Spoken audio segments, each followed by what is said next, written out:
At its core, Mafia 2 is a third-person action crime game. It has all the exciting car chases, all the gunfights and all the melee combat that you'd expect from a game like this. Our target kind of experience was very much things like Goodfellas, Godfather, very kind of adult movies with very serious themes. And for that to happen, we needed the game world to be realistic. Shooting is one of the most important things in the game, and obviously, as we try to be realistic, our weapons are quite lethal. We really want it to feel like deadly combat. What we don't want is the player sort of rushing enemies and doing things like that, you know. You can only take 2 or 3 shots before you actually die. If someone shoots at you, the first instinct is to get behind some cover. It really feeds into that intense feeling that we really want from the gun combat experience.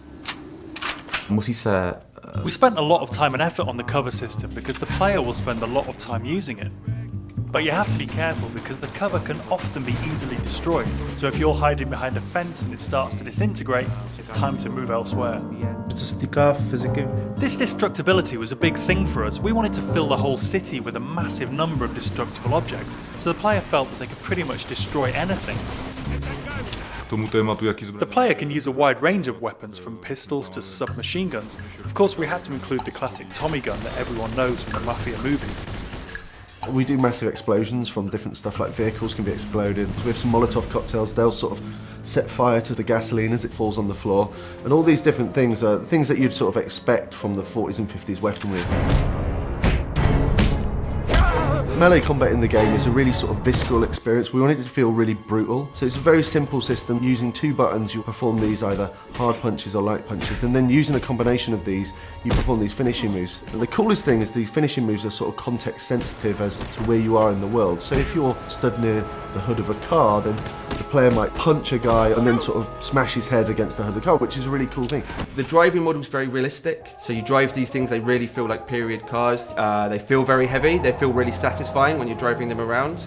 Once you get familiar with the controls, there's a real skill to doing the handbrake turns, the donuts and the skids in the street. The inspiration for these has been the cars and the car chases that you see in gangster movies. So if you visualise a gangster movie chase, you know, the cars screeching around the corner with the smoke coming off the tyres, guys shooting out of the windows with Tommy guns, this is very much one of the key goals for the driving experience.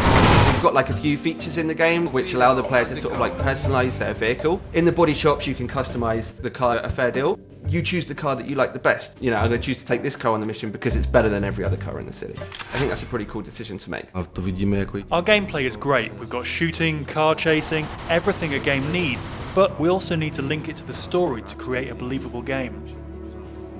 We needed to move away from some of the more arcadey conventions that you see in other open world games and focus more on a realistic experience for the player, so the player behaves like a Mafia gangster.